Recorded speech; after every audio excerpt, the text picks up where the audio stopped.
काल केम छो कस्य काय केरो हाल है केना छी यहाँ सब कैसन बानी हाउ आर यू कैसे हैं आप लोग केमो नाचो मनक्कम खम्भागनी हुकुम केमती अच्छंती की खबोर नमस्तुभ्यं देवी और सज्जनों। आज के इस वीडियो में मैं एक विशेष व्यक्ति के जन्म कुंडली के बारे में चर्चा करने जा रहा हूं, जिसका नाम तो नहीं बताऊंगा लेकिन बाकी डिटेल आपके सामने में है। जन्म तारीख है 10/10/1990, जन्म समय है 8:30 रात में, हनुमानगढ़ राजस्थान का जन्म है इनका।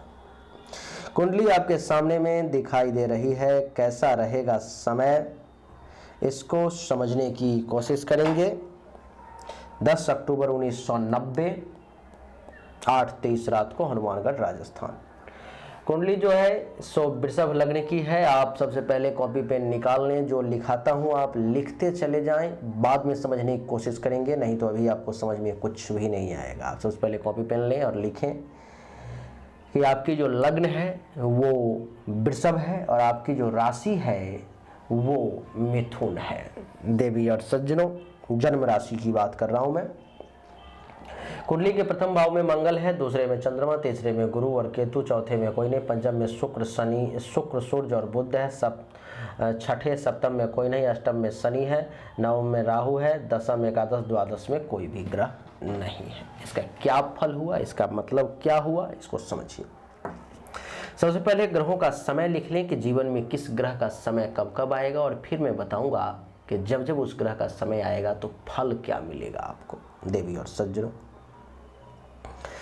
आप लिखें कि जब जन्म हुआ तो जन्म से लेकर के 30/5/1995 तक राहु की महादशा रही, 30/5/1995 से 30/5/2011 तक गुरु की महादशा रही, 30/5/2011 से 30/5/2030 तक शनि की महादशा है, 30/5/2030 से 30/5/2047 तक बुध की महादशा है, और 30/5/2047 से 30/5/2054 तक केतु की महादशा है। देवी और सज्जनों, अब थोड़ा सा और आप डिटेल में लिखें। ये तो शॉर्ट टर्म में आपने लॉन्ग टर्म को लिखा, लंबे लंबे इसमें को छोटा छोटा पीरियड को लिखें आप। अब लिखें आप कि 30/5/2011 से लेकर के 2/6/2014 तक शनि के महादशा में शनि की अंतर्दशा रही, 2/6/2014 से लेकर के 12 फरवरी 2017 तक शनि के महादशा में बुध की अंतर्दशा रही, 12 फरवरी 2017 से 21 मार्च 2018 तक शनि के महादशा में केतु की अंतर्दशा रही, 21 मार्च 2018 से 21/5/2021 तक शनि के महादशा में शुक्र की अंतर्दशा रही, और 21/5/2021 से 2/5/2022 तक शनि के महादशा में सूर्य की अंतर्दशा रही, 2/5/2022 से 2/12/2023 तक शनि के महादशा में अभी इस समय चंद्रमा की अंतर्दशा चल रही है। लिखें 2/12/2023 से 12/1/2025 तक शनि के महादशा में मंगल की अंतर्दशा, 12/1/2025 से 18/11/2027 तक शनि के महादशा में राहु की अंतर्दशा, 18/11/2027 से लिखे 30/5/2030 तक शनि के महादशा में गुरु की अंतर्दशा। समय को बड़ा ध्यान से लिखते चले जाएं।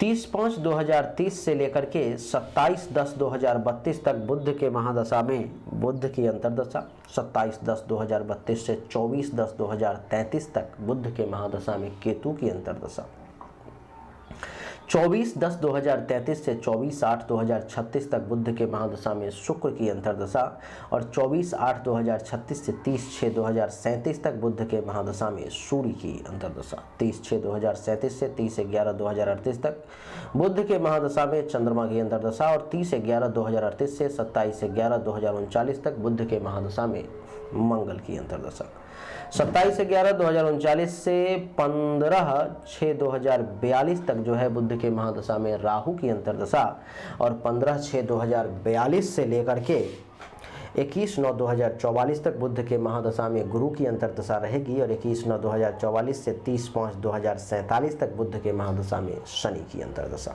देवी और सज्जनों, उसके बाद लिखिए 30/5/2047 से लेकर के 30/5/2054 तक केतु की महादशा है। आपने शॉर्ट टर्म में बैठे हुए ग्रहों को लिख लिया कि किस ग्रह का लंबा समय कब रहेगा, और छोटा छोटा समय 1-2 साल का पीरियड भी आपने लिख लिया कि कब कब रहेगा।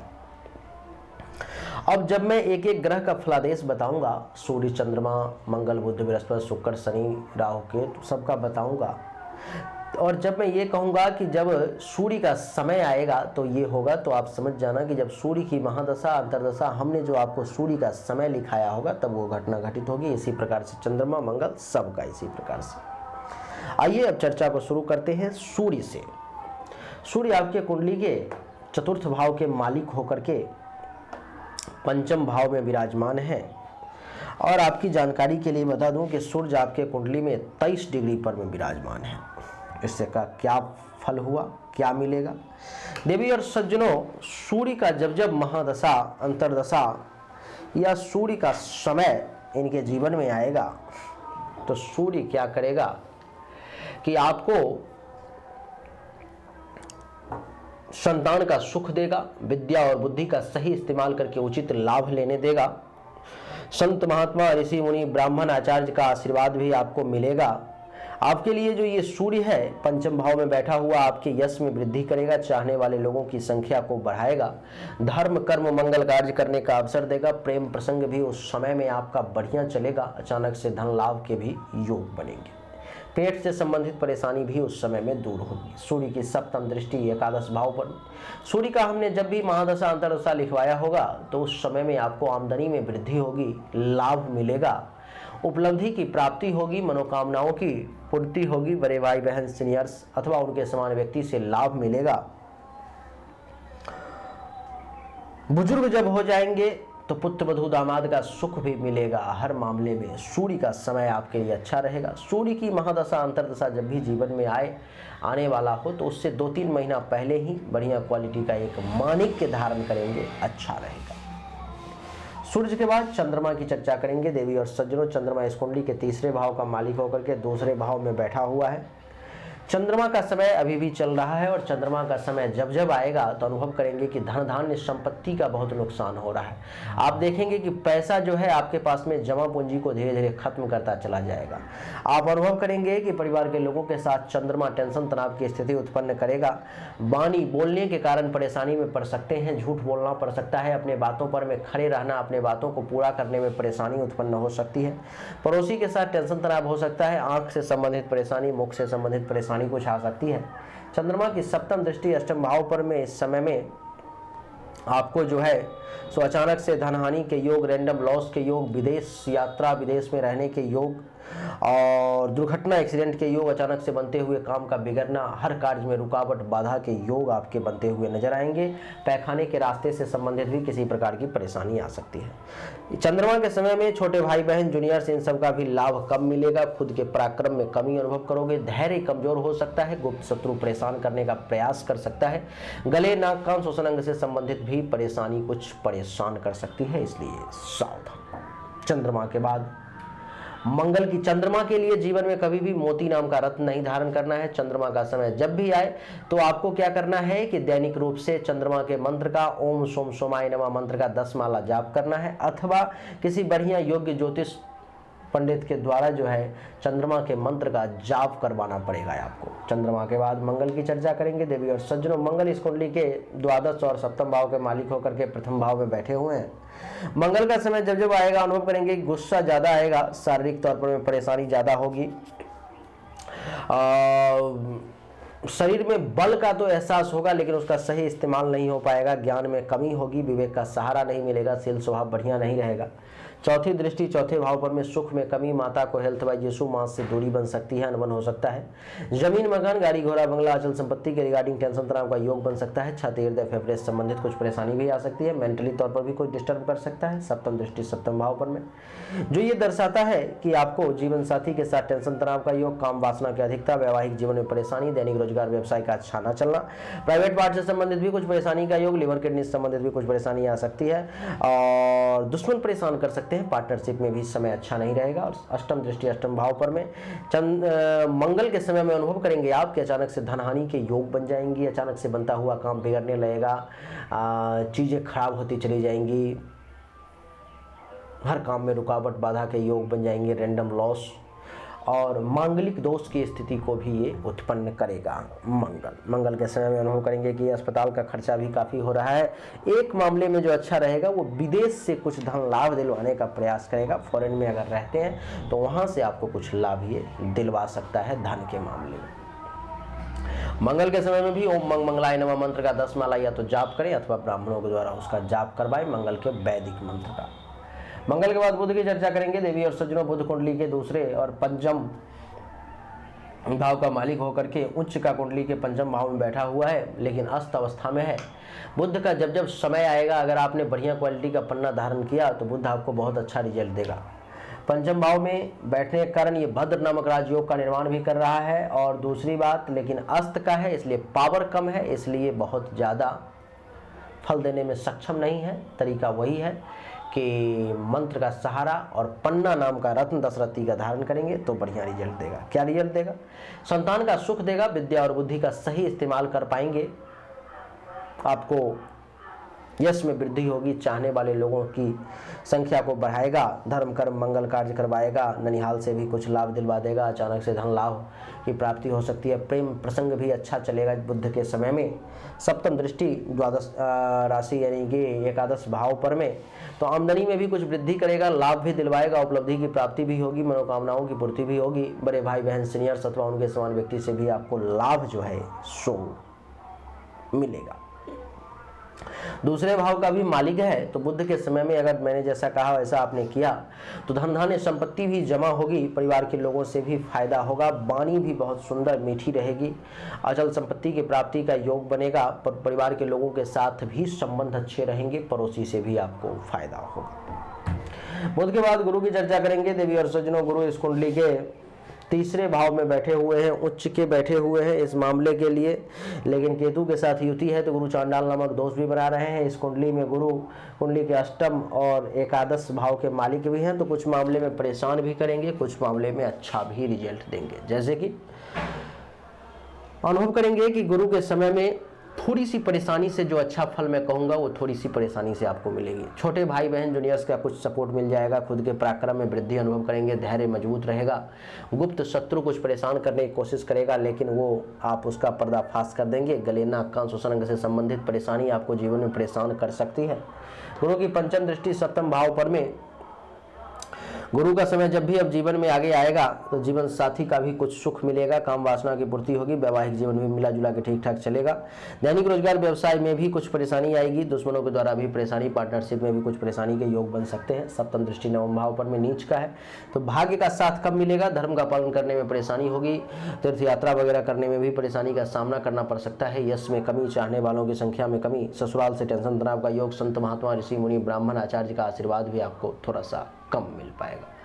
देवी और सज्जनों, गुरु की नवम दृष्टि एकादश भाव पर में है, अपने ही भाव पर में, तो कुछ आमदनी करवा देगा, कुछ पैसा दिलवा देगा, कुछ उपलब्धि की प्राप्ति छोटी मोटी हो सकती है, कुछ सीनियर्स का सपोर्ट, कुछ बड़े भाई बहन का सपोर्ट अथवा उनके समान व्यक्ति का सपोर्ट, इच्छा पूर्ति आपकी कुछ हो सकती है। इस मामले में गुरु आपको कुछ मदद कर सकता है, लेकिन गुरु इस कुंडली में मारक ग्रह है, केतु के साथ है, तो खराब फल ज़्यादा देगा, लेकिन क्योंकि उच्च का है इसीलिए जो है सो थोड़ी सी परेशानी के साथ कुछ अच्छा फल जो हमने आपको बताए हैं वो भी देगा। गुरु के बाद शुक्र की चर्चा करेंगे। शुक्र इस कुंडली में अस्त का बैठा हुआ है, कुंडली के पंचम भाव में, और नीच का भी बैठा हुआ है, तो परेशान तो करेगा। शुक्र के पंचम भाव में नीच के बैठने के कारण संतान से संबंधित परेशानी, विद्या और बुद्धि का सही इस्तेमाल करके उचित लाभ लेने में परेशानी, अपने समय में यश में कमी, चाहने वालों की संख्या में कमी, धर्म कर्म मंगल कार्य ना हो पाना।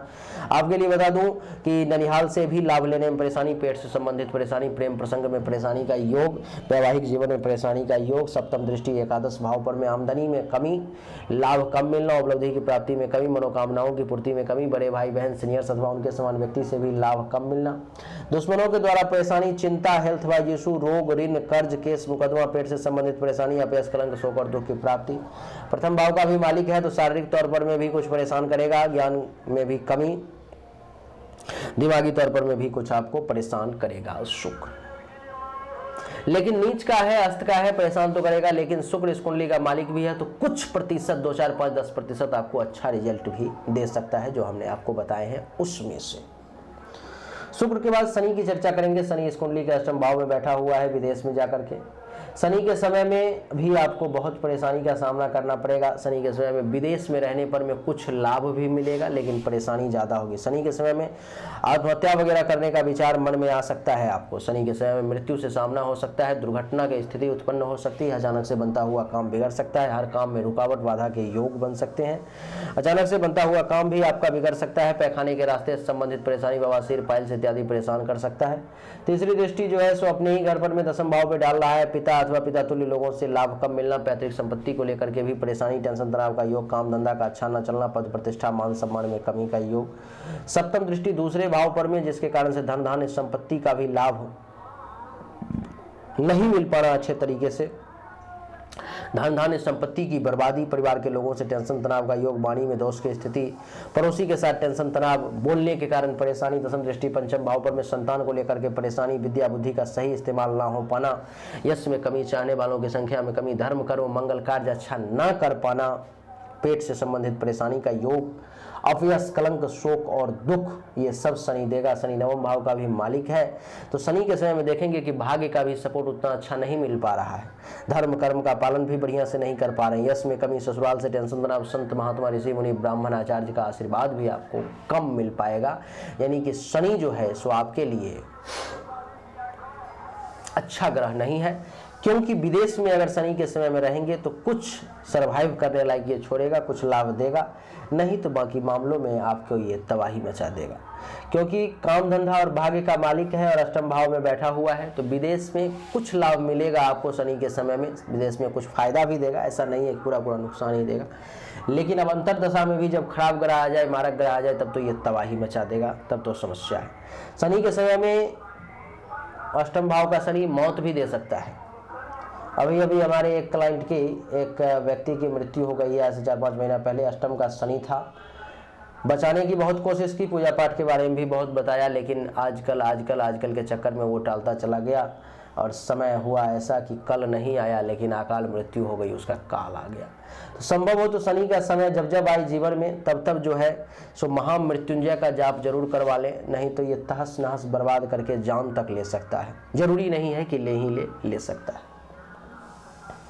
बात करेंगे राहु की, तो राहु कुंडली के नवम भाव में बैठा हुआ है, तो राहु के समय में भाग्य का सपोर्ट कम मिलेगा, धर्म का पालन करने में परेशानी होगी, तीर्थ यात्रा करने में भी परेशानी होगी, यश में कमी, ससुराल से टेंशन तनाव का योग, संत महात्मा ऋषि मुनि ब्राह्मण आचार्य का आशीर्वाद भी कम मिलना।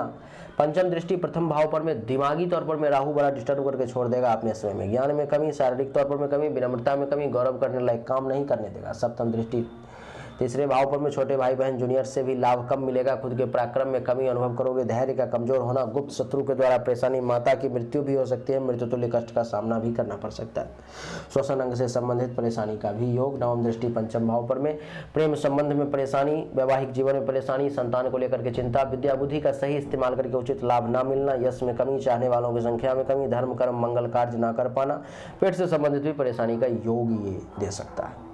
आपके लिए बता दूं, केतु जो है कुंडली के तीसरे भाव में बैठा हुआ है, तो क्या करेगा कि छोटे भाई बहन जूनियर से भी लाभ नहीं दिलवाएगा, खुद के पराक्रम में कमी लाएगा, धैर्य का कमजोर होना, माता के लिए मृत्यु अथवा मृत्युल्य कष्ट का समय, गुप्त शत्रु के द्वारा परेशानी, गले नाक कान श्वसन अंग से संबंधित परेशानी का योग। पंचम दृष्टि सप्तम भाव पर वैवाहिक जीवन में परेशानी, दैनिक रोजगार व्यवसाय का अच्छा न चलना, पार्टनरशिप में परेशानी का योग, प्राइवेट पार्ट से संबंधित परेशानी का योग, दुश्मनों के द्वारा परेशानी, चिंता, मेंटली तौर पर में डिस्टर्ब। सप्तम दृष्टि नवम भाव पर में भाग्य का सपोर्ट ना मिलना, धर्म का पालन ना करना, तीर्थ यात्रा में परेशानी, यश में कमी, ससुराल से टेंशन तनाव का योग, संत महात्मा ऋषि मुनि ब्राह्मण आचार्य का भी आशीर्वाद ना मिलना। नवम दृष्टि एकादश भाव पर में आय में कमी, लाभ में कमी, उपलब्धि की प्राप्ति में कमी, मनोकामनाओं की पूर्ति में कमी, बड़े भाई बहन सीनियर्स अथवा उनके समान व्यक्ति से लाभ कम मिलना, खुद के पराक्रम में कमी, और हर मामले में ये आपको तबाही मचा सकता है। तो कुंडली जो है आपके लिए, हिंदुस्तान के लिए तो कुछ ग्रह ही अच्छे हैं, बाकी सब खराब ही हैं, लेकिन विदेश में ये कुंडली रहने वाला है। विदेश में अगर आप रहोगे तो सरवाइव कर लोगे, विदेश में समय जो है ठीक ठाक आपका निकल जाएगा, बीत जाएगा। हिंदुस्तान में अगर रहोगे तो ये आपको जीने नहीं देगा सही तरीके से, तबाही मचा देगा। इसलिए हमारा एडवाइस आपके लिए ये है कि विदेश में ही रहें तो ज़्यादा बढ़िया है। मैं चेक कर लेता हूँ क्या इस पर में कोई प्रश्न भी मेरे पास भेजा गया है।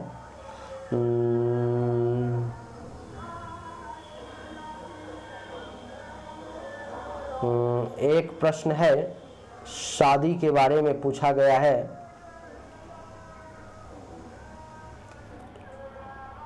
कि लड़की कैसी मिलेगी, लव मैरिज होगी, अरेंज मैरिज होगी, शादी कब होगी। वैवाहिक जीवन में परेशानी है आपको, सबसे पहले मांगलिक दोष है, दूसरा केतु की पंचम दृष्टि है जो विवाह में आपको परेशानी डालेगा, और शुक्र भी नीच का पड़ा हुआ है, तो विवाह और वैवाहिक जीवन में परेशानी का योग है। प्रेम प्रसंग यानी कि लव मैरिज जीवन में सफल नहीं होगा, उस मामले में सतर्क रहें। लड़की जो है अच्छी मिलेगी, उसमें कहीं कोई दिक्कत नहीं है। पत्नी को आप अपने मस्तक पर चढ़ा के रखोगे, बहुत मान सम्मान दोगे, उन सब में कहीं कोई दिक्कत नहीं, फिर भी वैवाहिक जीवन अच्छा नहीं चलेगा आपका। समस्या वो है, तो उस मामले में आपको सतर्क रहना है। अभी तत्काल में आपके लिए क्या है वो मैं बता देता हूँ। तत्काल में इस समय में शनि की महादशा में चंद्रमा की अंतर्दशा चल रही है, समय पूरा विपरीत चल रहा है। संभव हो तो महामृत्युंजय का जाप करवाएं, शनि के मंत्र का जाप करवाएं, चंद्रमा के मंत्र का जाप करवाएं, दुर्गा सप्तशती का संपुट पाठ करवाएं। सभी बाधाओं के नाश के लिए एक मंत्र होता है, उस मंत्र से रुद्राभिषेक हवन करवाएं। अगर संभव हो तो ये सब करवाएं, न संभव हो अगर आपके लिए तो दैनिक रूप से ओम शंख शनिश्चराय नमः मंत्र का 10 माला जाप करें। दूसरा ओम सोम सोमाय नमः मंत्र का 10 माला जाप करें। जाप करने से पहले जल लेके बैठे, जाप के बाद 2 बूंद जल नीचे जमीन पे गिरा के प्रणाम करके फिर उठे। बात रही कौन कौन सा रत्न धारण कर सकते हैं, तो आप सूर्य के लिए एक माणिक्य धारण कर सकते हो, चंद्रमा के लिए मोती नहीं कर सकते, मंगल के लिए मूंगा नहीं कर सकते, बुध के लिए बढ़िया क्वालिटी का पन्ना करना है आपको, गुरु के लिए पीला पुखराज नहीं करना है, शुक्र के लिए आप चाहो तो ओपल फायर, हीरा, स्फटिक ये सब धारण कर सकते हो, शनि के लिए नीलम नहीं धारण करना है, राहु केतु के लिए गोमेद लहसुनिया ये सब धारण नहीं करना है आपके लिए। तो आपकी स्थिति पूरी की पूरी विपरीत है इस समय, कुंडली में बिल्कुल भी अच्छा नहीं है। अगर इस समस्या से बाहर निकलना चाहते हैं, जो हमने बताया है वही समस्या अगर है आपके साथ, बाहर निकलना चाहते हैं तो वही जो मैंने उपाय बताया वो आप करवाएं। अगर आप मेरे माध्यम से करवाना चाहें तो व्हाट्सएप पर मैसेज कर लेंगे कि हाँ करना है, मूड बना लेंगे, उसमें बहुत ज़्यादा खर्चा नहीं है। अगर करना चाहेंगे तो कर सकते हैं, नहीं करना चाहें तो जो उपाय बताया वो करें, ठीक रहेगा। उम्मीद करता हूं कि आपको ये वीडियो पसंद आया होगा, अच्छा लगा होगा। अगर पसंद आया, अच्छा लगा तो इस वीडियो को लाइक करें, शेयर करें, चैनल को सब्सक्राइब करके इसके बेल आइकन के बटन को दबाएं। एक बार फिर से आप सभी का बहुत बहुत धन्यवाद। Thank you so much. जय हिंद, वंदे मातरम। बोलिए राधे राधे।